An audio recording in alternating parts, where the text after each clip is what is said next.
നമസ്കാരം. കുവൈറ്റിൽ അഗ്നിബാധ ദുരന്തത്തിൽ മരിച്ച മലയാളികളുടെ മൃതദേഹങ്ങൾ നെടുമ്പാശ്ശേരി അന്താരാഷ്ട്ര വിമാനത്താവളത്തിൽ പൊതുദർശനത്തിന് വച്ച ശേഷം അവരവരുടെ നാടുകളിലേക്ക് കൊണ്ടുപോയി. പ്രത്യേകം സജ്ജമാക്കിയ ആംബുലൻസിലാണ് കൊണ്ടുപോയത്. ആംബുലൻസിനൊപ്പം ഒരു പോലീസ് പൈലറ്റ് വാഹനവും ഇവരെ അനുഗമിക്കുന്നുണ്ട്. ഇന്ന് രാവിലെ 10:30 മണിയോടെയാണ് നെടുമ്പാശ്ശേരിയിൽ പ്രത്യേക വ്യോമസേന വിമാനത്തിൽ മൃതദേഹങ്ങൾ കുവൈറ്റിൽ നിന്ന് എത്തിച്ചത്. മുഖ്യമന്ത്രി മന്ത്രിമാരും ചേർന്ന് മൃതദേഹങ്ങൾ ഏറ്റുവാങ്ങി.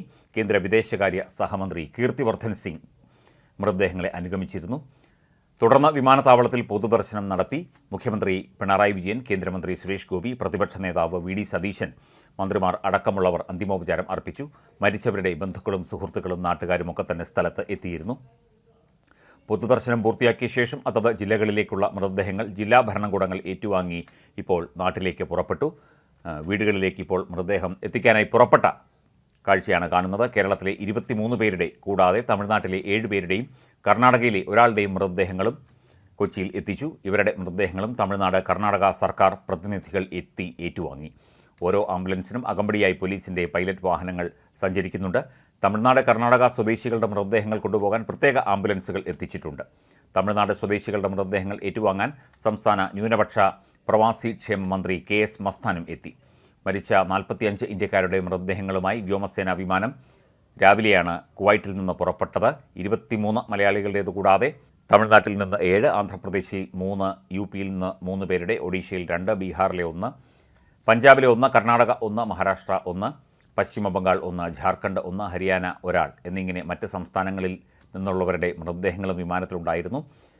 31 മൃതദേഹങ്ങൾ ഇവിടെ എത്തിച്ച ശേഷം ബാക്കിയുള്ള മൃതദേഹങ്ങളുമായിട്ടായിരിക്കും വ്യോമസേനാ വിമാനം ഇനി ഡൽഹിയിലേക്ക് പോകുന്നത്. മറ്റ് സംസ്ഥാനങ്ങളിൽ നിന്ന് ഉള്ളവരുടെ മൃതദേഹങ്ങൾ ഡൽഹിയിലാണ് ഇനി എത്തിക്കുക.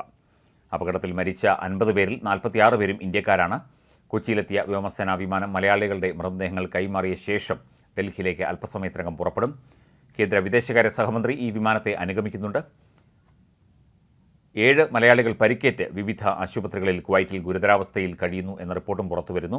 ICUവിൽ കഴിയുന്ന 7 പേരിൽ 4 പേർ മലയാളികളാണ്. ബുധനാഴ്ച പുലർച്ചെ ആണ് കുവൈറ്റിലെ മൻഗഫ് ബ്ലോക്ക് 4-ലെ തൊഴിലാളി ക്യാമ്പിൽ വൻ തീപിടുത്തമുണ്ടായത്. പ്രവാസി മലയാളിയുടെ ഉടമസ്ഥതയിലുള്ള പ്രമുഖ കമ്പനിയായ NBTC-യിലെയും ഹൈവേ സൂപ്പർ മാർക്കറ്റിലെയും ജീവനക്കാരാണ് ദുരന്തത്തിൽപ്പെട്ടത്. കെട്ടിടത്തിൽ ഏതാണ്ട് 200-ലടുത്ത് ആളുകൾ താമസിച്ചിരുന്നു. കെട്ടിടത്തിൽ തീയും പുകയും നിറഞ്ഞതോടെ ശ്വാസം മുട്ടിയാണ് കൂടുതൽ പേരും മരിച്ചത്. തീ പടർന്നു പിടിച്ചതിനെ തുടർന്ന് കെട്ടിടത്തിൽ നിന്ന് ചിലർ താഴേക്ക് ചാടി. അതിൽ ചിലരും മരണപ്പെട്ടു. തൊഴിലാളികൾ ഉറങ്ങിക്കിടക്കുന്നതിനിടെയാണ് തീപിടുത്തമുണ്ടായത് എന്നതുകൊണ്ട് മരണസംഖ്യ ഉയരാൻ കാരണമായി. ശക്തമായ ഒരു ഏകോപനമാണ് ഈ വിഷയത്തിൽ ഉണ്ടായത്. രക്ഷാപ്രവർത്തനത്തിനും പരിക്കേറ്റവരെ ആശുപത്രിയിൽ എത്തിക്കുന്നതിനുമൊക്കെ തന്നെ മണിക്കൂറുകൾക്കകം അപകടമുണ്ടായി. മണിക്കൂറുകൾക്കകം കേന്ദ്ര വിദേശകാര്യ സഹമന്ത്രി കുവൈറ്റിൽ എത്തി. അതുപോലെ മരണപ്പെട്ടവരുടെ മൃതദേഹങ്ങൾ തിരിച്ചറിയുന്നതിനും അവ നാട്ടിലെത്തിക്കുന്നതിനും വേണ്ട നടപടികളൊക്കെ തന്നെ വേഗത്തിലാക്കാൻ ഉള്ള ഏകോപനം സർക്കാർ തലത്തിൽ, അന്താരാഷ്ട്ര തലത്തിൽ നടന്നു. ഇപ്പോൾ അവരുടെ മൃതദേഹങ്ങൾ അവനവൻ്റെ വീടുകളിലേക്ക് അന്ത്യവിശ്രമത്തിനായി കൊണ്ടുപോവുകയാണ്. അന്ത്യയാത്ര, മടക്കമില്ലാത്ത പ്രവാസം. ഇനി അവർ തിരിച്ചു വരില്ല. എല്ലാം യുവാക്കൾ തന്നെയാണ്. കൂടുതലും യുവാക്കളാണ് മരണപ്പെട്ടത്. അത് വേദനയുടെ ആഘാതം ഇരട്ടിയാക്കുന്നു. ഇനിയും എന്തെല്ലാം സ്വപ്നങ്ങൾ കാണേണ്ടവർ, ഇനിയും എത്രയോ കാലം ജീവിക്കേണ്ടവർ, പാവപ്പെട്ട മാതാപിതാക്കൾക്കും സഹോദരങ്ങൾക്കും ഭാര്യയ്ക്കും മക്കൾക്കുമൊക്കെ തുണയാകേണ്ടവർ, അവരാണ് വിട പറഞ്ഞു പോയിരിക്കുന്നത്. കേരളം ദുഃഖക്കടലിൽ ആഴ്ന്ന് ഇറങ്ങിക്കൊണ്ടിരിക്കുന്ന അവസ്ഥയാണ് ഇപ്പോൾ.